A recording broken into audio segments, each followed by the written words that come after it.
maa ngi tudd Mamadou Ly nekk chargé de communication Pastef Grand Yoff. ñi ma toogandool ci table bi ci sama ndeyjoor soxna si mi ngi tudd Soxna Awa Fall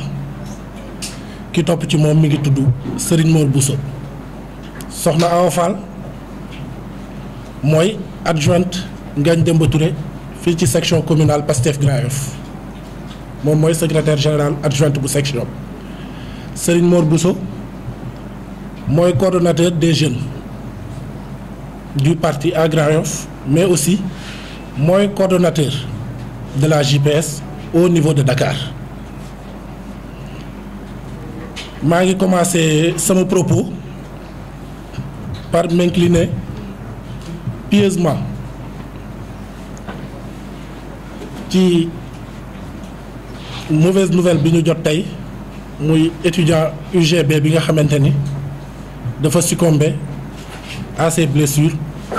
lors de la récente manifestation bi amoon ci université bi ñu jotoon ci rey kenn moom mu jotoon ci am ay gaañu yu metti ñu yëg tey annoncé nu la triste nouvelle nit ñu ñàkk na bakkanam ñu koy jaale ay mbokkam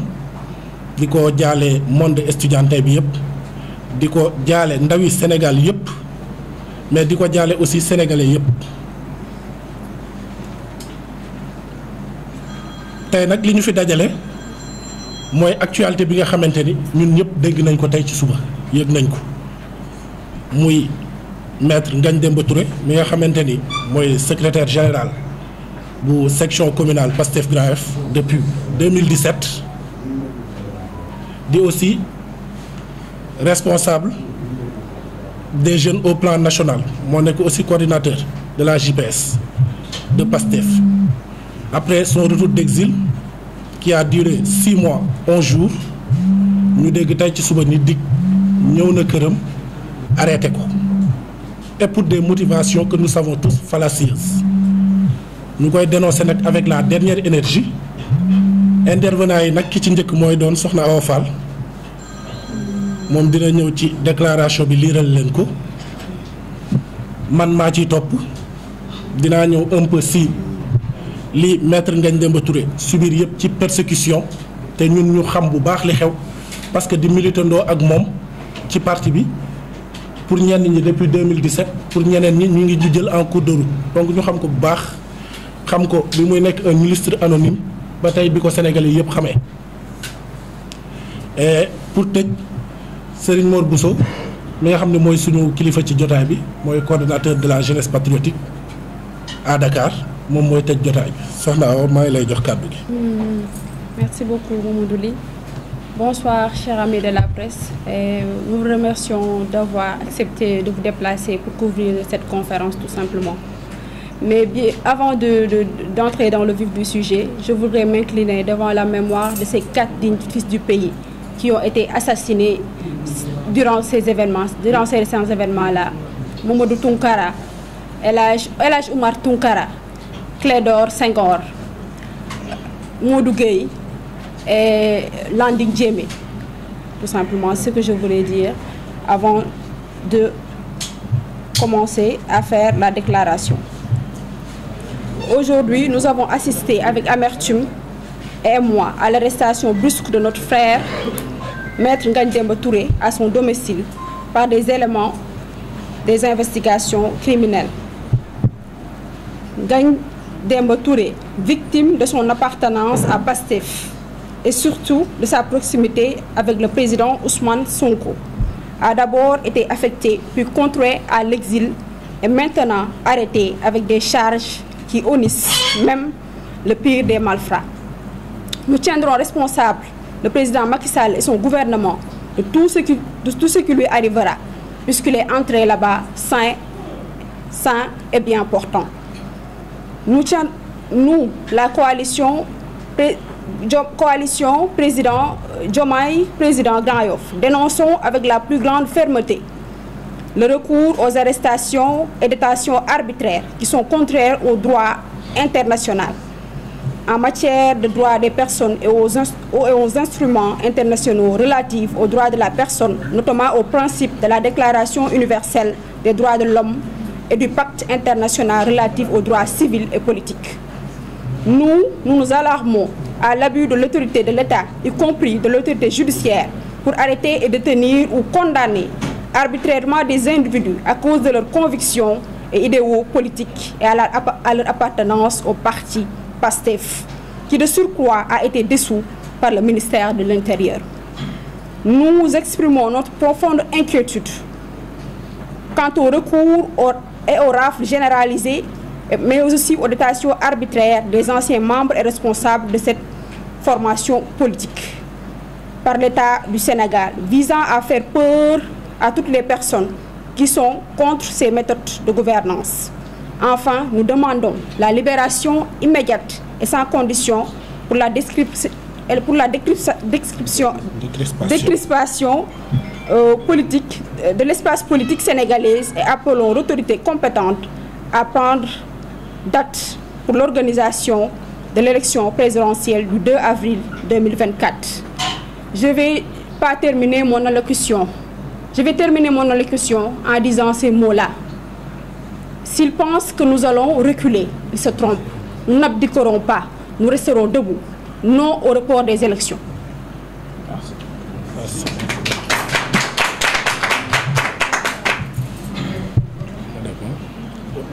Soxna Awa merci ma ñëw ak yéen un peu ci fi ñu jógee ba fi ñu yegg si tey très rapidement mën naa wax Ngagne Demba Touré ci espace public bi ñu ngi ko ci xam septembre 2022 fii ci Grand Yoff nag ku ñu xam bu baax la tey bu ko sénégalais yëpp nawee sénégalais yëpp fonkee ñëpp gis xarañam ñun duñu bett parce que mën naa wax ni ñun ñëpp nous avons fait notre jeunesse dans ce parti comme ni ma ko waxee sànq ñenn ñi 2017 ba léegi bi ñuy militer ci parti bi la ñu terminer seen jàng bi ñuy am liggéey ci parti bi la leen fekk bari na ci ñi fi toog nii donc yàgg nañ ci parti bi li ñuy doon ay xale diggante nag bi mu génnee ci espace public bi en septembre 2022 ñun ñëpp gis nañ ni am na polémique buñ ko fi njëkk tegal ci polémique boobu boo leen fàttalikoo bu baax à l'époque da nga daan xëy jàpp sa télé ci benn waxtaan boo xam ne mi ngi ko doon animé ak section Mermoz Sacré-Cœur ñu dagg ay waxam boo xëyee jàpp presse bi ñu koy diaboliser jël wax yi dëpp ko et yamul woon ci presse bi Macky Sall ci boppam ànd na ak Antoine Diome dem ci benn foyer religieux di ko gaaruwaale nga toog gis ay kilifa à l'époque réew mi dafa doy waar ay kilifa yu ñëpp xam ñu ñëpp respecté ñu activer leen à l'époque ñu dugg ci coow li ñoo xam ni xew-xew yi am Sénégal yëpp kenn mësu leen ci dégg di ko dal ñenn ñi dem sax ba koy mën nga ni sosal dégluwuñu ay kàddoom ku ciy wax danaan liñ ma yónnee kenn jëlu ci pen sax déglu lan la doon wax ñu activer ñooñu ñëpp di ko diaboliser sur le plan religieux loolu mooy li mu njëkk subir ci espace public bi mu am mat mu am ngor mu am ndëgër laay gérer loolu ndax wax dëgg yàlla aussi xam na ni c'est en suivant la vérité que l'on connaît les hommes que l'on reconnaît les hommes donc dëgg mooy tax nga xàmmee waa ji coow loolu dara dérangé wu ko ci woon mu continuer nekk ci espace public bi di joxe ay position di dem ci média yi di liggéey bu mucc ayib nag ci Pastef Grand Yoff mooy suñ secrétaire général donc mën naa wax ni tey boo jëloon ñun ci li ñu liggéey 2017 ba 2024 bii ñu ne Pastef Grand Yoff mën naa la Ngagne Demba Touré mooy mémoire bi ndax lépp moo ko consigné ci ay PV muy réunion yi ñu tenir décision yi ñu arrêté yëpp te doxal ko dans le cadre de nos activités politiques mu jóge ci loolu ginnaaw benn point de presse bu mu amaloon tontu Ismaïla Madior Fall recadré ko ñu affecté ko Matam affectation boobu nag affectation sanction la Sénégal yëpp xamoon nañ li xew waaye yamul foofu bi ñu yeggee Matam ci boppam dafa doon dem di jëli service waa Pastef Matam mën nañ seede li may wax ñu suivre woon vidéo yi en direct à l'époque mën nañ seede li may wax à l'entrée de Matam ci pont bi police ci boppam moo jël camionnette am de manière horizontale teg ko ci digg tali bi baare tali bi parce que depuis Ourossogui ñu ngi leen di annoncé fan la Ngagne Demba Touré toll maanaam un Sénégalais fonctionnaire de son état di ñëw di jël service pour def liggéeyam police baare oto entrée seen oto entrée Matam pour tere ko mu dugg bi mu ñëwee ba foofu am na ay quelques jakarta yu ñu àndaloon ñu dóor leen ay lacrymogène dispersé leen ba bi mu yegg kër gi mu dal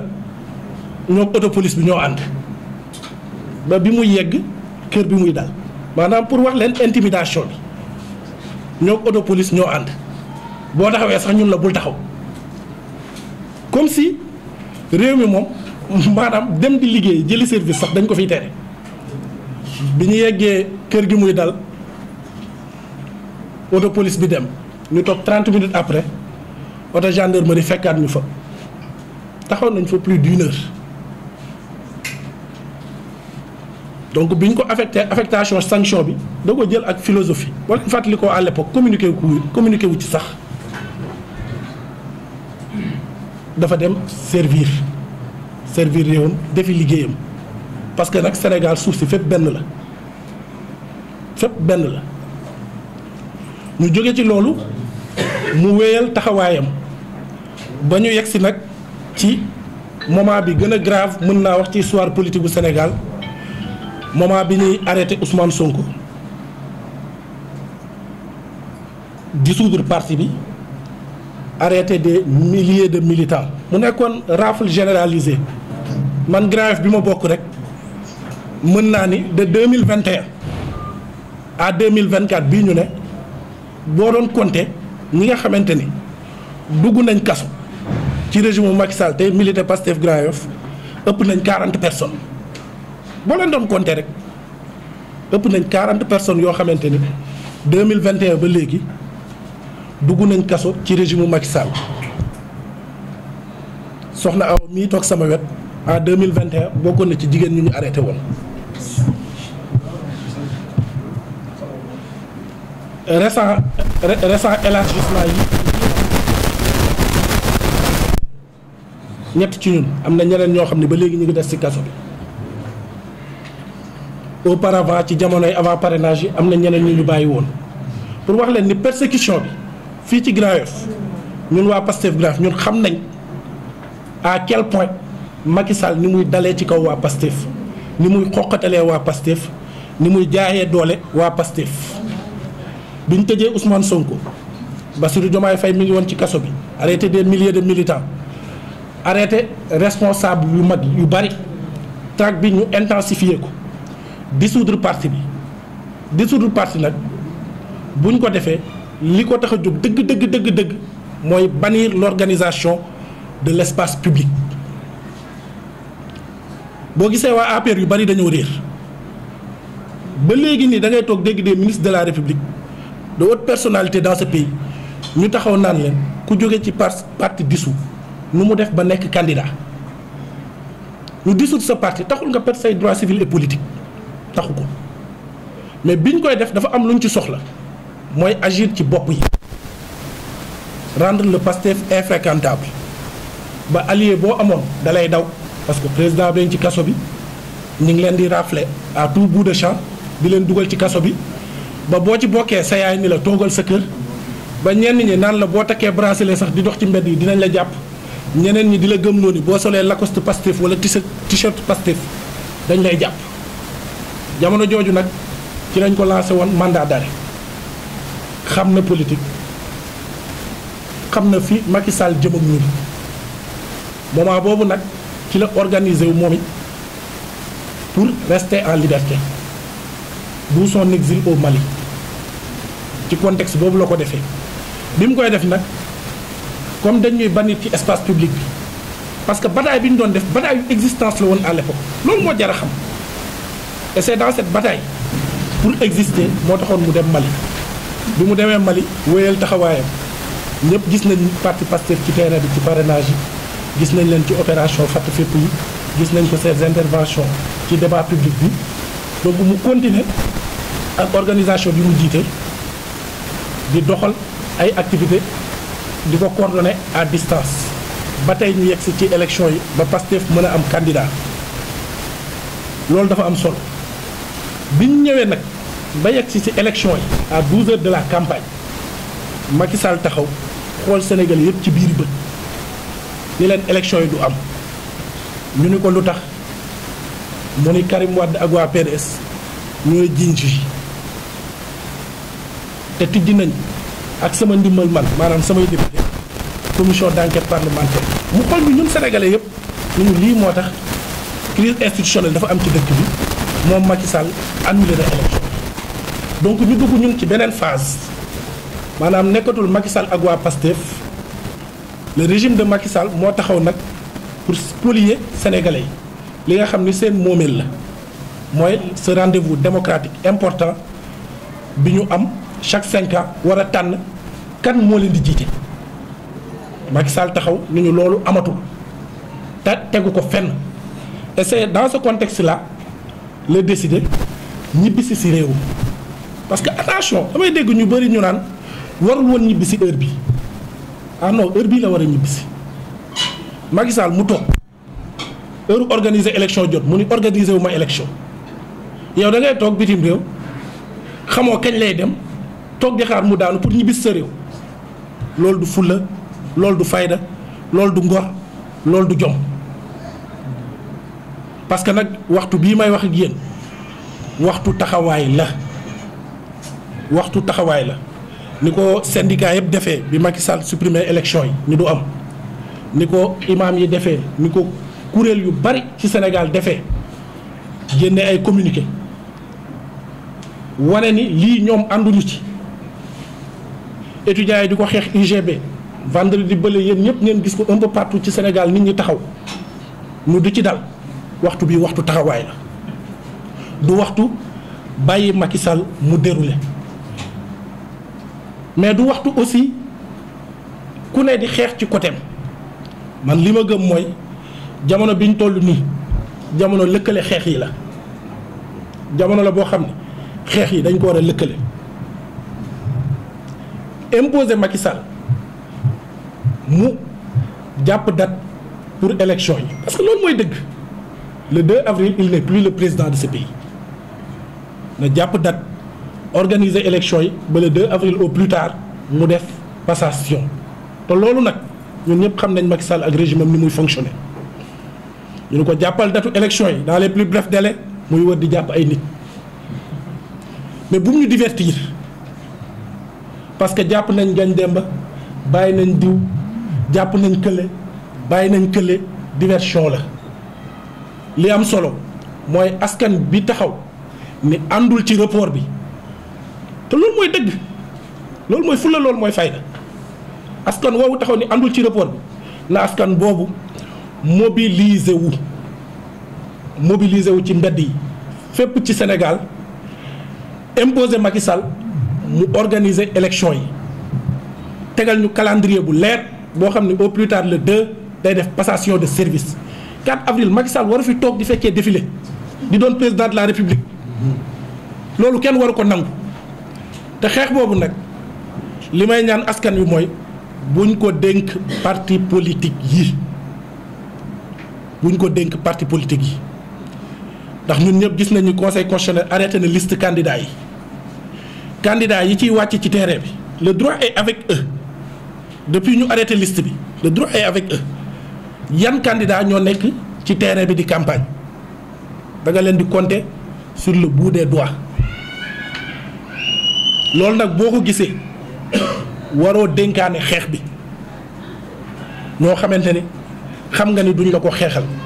vendredi bële dëkk bi mi ngi def nii di yëngu fépp te benn parti politique wootewu ko boo leen fàttalikoo bu baax appel à la mobilisation yi sur internet lañ ko lancé ñëpp di ko partagé ci groupe WhatsApp yëpp te sénégalais yëpp dañu génn te man foofu laay invité peuple bi bu mu délégué combat bi Alioune Tine muy ku ñu respecté trop bu mu délégué combat bi Atepa ñu lay jox ay Doliprane naan la gis nañ Sonko fii waxtaan nañoo ak moom fii ñu ngi médiation fële dinañ ko bàyyi fii loolu yitteeluñu encore une fois loolu itteeluñu parce que il faut ñu xam lu tax état di jàpp nit du ko dugal kaso boo nekkee kaso mënoo wax li ñu lay waxal propos yi ñu lay prêter mënoo cee tontu bu neexee état boobu kuy jot ci yow ak ku dul jot ci yow sax moom da koy organiser donc ñii ñëw naan la gis nañu Sonko wak il est pour le dialogue ak il est pour la médiation wak moo tax ñuy bàyyi détenu c'est pas vrai ñun bu ñu lijjanti loolu ñun xam nañ ki ñu amal affaire Macky Sall heure bu ñu amee lu ñu bëgg ci moom dafa fekk ñu dajaloo ci mbedd yi imposer ko mobilisation populaire imposer ko rapport de force xeex boobu nag boo leen xoolee 2021 ba léegi jeunesse su réew mi lu ñu ci dajul amul parce que xeex bi ñëpp dañ ko nag xaw a jusqu'à récemment dañ ko bàyyi ak jeunesse bi ku ci yëngatu ñu dóor la bal boo leen xoolee depuis Antoine Diome ba ci Sidiki Kaba néew na manifestation bi am ci réew mi te neewuñu la diw dóor nañ ko bal assassiné nañ ko loo dof comme man war nga xam ni ñiy dóore bali en haut lieu xanaa nag dañ leen jox un permis de tuer loo dof sa xel war na mën a njort loolu ndax dooni ma police su Sénégal gendarmerie Sénégal ñoom nee nañ ñoom mënuñu gérer manifestation te dóoruñu bal ndawi Sénégal loolu nag ful ak fayda koy jeexal de ful ak fayda moo koy jeexal mooy bu ñu wootee mobilisation ñëpp génn góor jigéen mag ak ndaw bu ñu délégué combat bi jeunesse bi encore une fois bu ñu ko délégué jeunesse bi moo tax àjjuma ji ñu jëm ci semaine bii à partir de 15 heures ñi ngi woo sénégalais yëpp ci mbedd mi comme niñ ko defee woon parce que ñun amuñu problème mu Ngagne Demba Touré mi ngi ci dañ ko jàpp tey te deful dara foofu dañ ko war a bàyyi mu génn amuñu problème Ousmane Sonko dañ ko jàpp dafa war a génn gis nga jàpp nañ diw rey nañ diw du fi jóg te Macky Sall ak waa këram jóge wuñ fi donc suñu mobilisation na mot d'ordre bi leer Macky Sall daf ñuy organiser l'élection tegal ñu calendrier électoral au plus tard le 2 mu jóge ci bopp réew mi bu ko mënul ñu mobiliser wu exiger son départ foofu laay tëjee sama kàddu je vous remercie.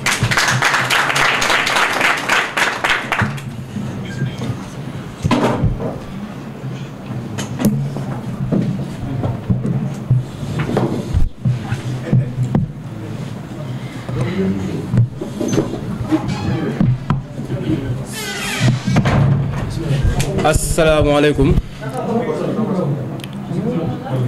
ñoo ngi nuyu ñëpp ñi nga xamante ni ñoo ngi seetaan ci biir réew mi ak ci bitim réew di jiital samay kàddu di jaale suñu mbokk étudiant bi nga xamante ni moo génn àdduna ci anam yu doy waar ca université Gaston Berger bu Saint-Louis te di fàttali ni rek dafa jóge woon participer ci ay manifestation ñu dóor ko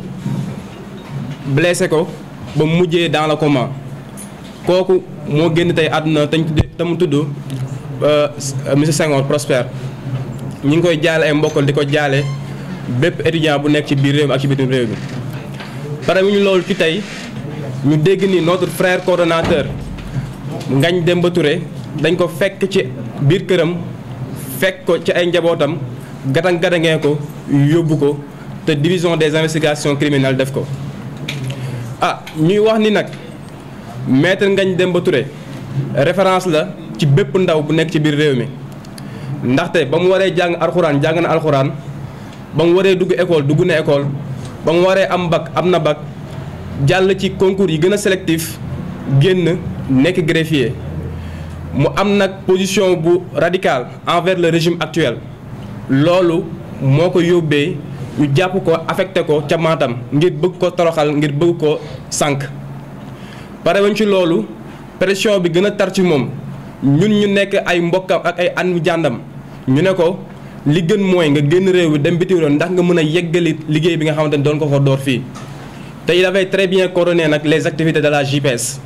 ñu ko si gërëm bu baax a baax nag dañoo talloon nag ci ay moment le président Macky Sall en mars 2021 mu jàkkaarloog ndawi askan bi ne leen chère jeunesse je vous ai compris maanaam dégg naa leen déglu naa leen waaye nag en février 2024 c'est nous la jeunesse de ce pays ñooy jàkkaarloo ak Macky Sall ne ko président Macky Sall comprendre nañ la xam nañ ni ngay doxee xam nañ fa nga jëm ak ñun ndaxte nag bu fekkoon am na dara lu muy rus wala lu muy jomm bu jóge woon ci mars 2021 dina amam beneen taxawaay bu mu taxawee lu dul jàpp ay ndawam di tëj jàpp ay ndawam di bëgg ka toroxal ak ay dee yu dul jeex loolu nag dafa doy liñ ko wax mooy au lieu mu jàpp ay élection mooy muy continuer di jàpp ay nit ay innocents sénégalais maanaam gàll ci ay ci ndoddu Maître Ngagne Demba Touré ay accusations yi nga xamante ni c'est tellement grossesse que kenn mënul comprendre loolu fan lañ ko jëlee mu nekk nag lu ñuy ñaawlu bu baax a baax ñun nag ndaw ñi gën nañoo takku gën a am fulla ak fayda ngir défendre notre démocratie à tout prix nag nit ki lum la jaral ba nga bëgg a yàq suñu réew nit ki lum la jaral ngir bëgg a yàq suñu askan ñun dina ko jaral lu ko raw ba protéger suñu ay institutions protéger aussi suñu ay dëkk ndax loolu mooy suñu wareef di wax nag suñu ay waajur ak communauté internationale gis ngeen le président Macky Sall mii taxaw jàkkaarloon ak yéen na dina def ay acte ak ay manœuvre ngir mën a dalal askan bi dina dox ay jéego ngir mën a apaiser le climat politique gis ngeen fa mu mujjee gi ñun wax nañ ko mu jàpp datu élection jàppul datu élection mais day jàpp ay ndawam di leen tëj ci biir kaso bi wax nañ ko mu apaiser le climat politique deful loolu di continuer di téye nit ñi ci biir kaso bi continuer aussi di persécuter sa jeunesse te loolu teg ko ci dëgg teg ko ci yoon ñun nag c'est notre responsabilité de défendre notre pays et nous allons œuvrer corps et âme pour le défendre bu fekkee jar na ñu ñàkk suñu bakkan comme que ñoom rey nit lañ xam ñun jaral nañu ko ngir protéger maanaam suñu réew lépp lu mu leen jaral la jaral nañu ko donc lu ko raw donc à la communauté internationale aujourd'hui nous sommes réveillés avec un cœur très lourd tout d'abord avec le décès de notre camarade Senghor à l'université Gaston Berger qui a succombé à ses blessures lors des récentes manifestations à Saint-Louis. Nous ne sommes pas nous présentons d'abord nos condoléances à la famille éplorée et nous exigeons aussi qu'une enquête soit ouverte pour élucider cette affaire. Nous ne sommes pas donc prêts à indigner face à cette situation. Nous avons appris l'arrestation de notre frère coordonnateur Maître Ngagne Demba Touré. Aujourd'hui, dans sa maison, devant sa famille, devant sa femme, ce qui est véritablement atroce. À la communauté internationale, nous vous demandons de prendre vos responsabilités face à cette situation. Parce que vous avez vu le président Macky Sall à l'œuvre. Il vous avait promis de prendre les dispositions pour apaiser le climat politique. Il vous avait aussi promis de prendre toutes ces dispositions pour organiser des élections libres et transparentes. Il ne l'a pas fait. Il continue dans ses manœuvres politiciennes pour rester au pouvoir. Nous vous demandons de prendre votre responsabilité face à cette situation et face à l'histoire. Parce qu'il a l'obligation d'organiser des élections libres et transparentes en début mars. Parce que le 4 avril, Macky Sall ne doit pas piloter notre fête d'indépendance. Il doit partir. Qu'il prenne ses responsabilités donc pour organiser des élections libres et transparentes et de faire sortir tous les détenus politiques parce qu'ils n'ont rien à se reprocher. Il faut qu'il laisse les détenus politiques. En ce qui concerne nous, la jeunesse, c'est de notre devoir de protéger notre pays. C'est aussi de notre devoir de protéger notre constitution. Et c'est ce que nous allons faire. Nous appelons donc toute la jeunesse de mon pays à se prêter main forte, se tenir debout comme un seul homme pour lutter contre cette injustice, pour lutter pour que tous les détenus politiques soient libérés, pour lutter aujourd'hui pour que l'élection présidentielle soit tenue à date échue avant le 2 avril, parce que Macky Sall doit quitter le pouvoir. S'il veut, je dis bien, s'il veut quitter le pouvoir, s'il veut quitter le pouvoir dans la paix, dans la sérénité, et il doit véritablement prendre ses dispositions pour libérer tous les détenus politiques et organiser les élections avant le 2 avril pour qu'ensemble nous puissions élire notre président, à savoir M. Bassirou Diomaye Diakhar Faye. Nous vous remercions de votre aimable attention. Salam alaikum wa rahmatullah.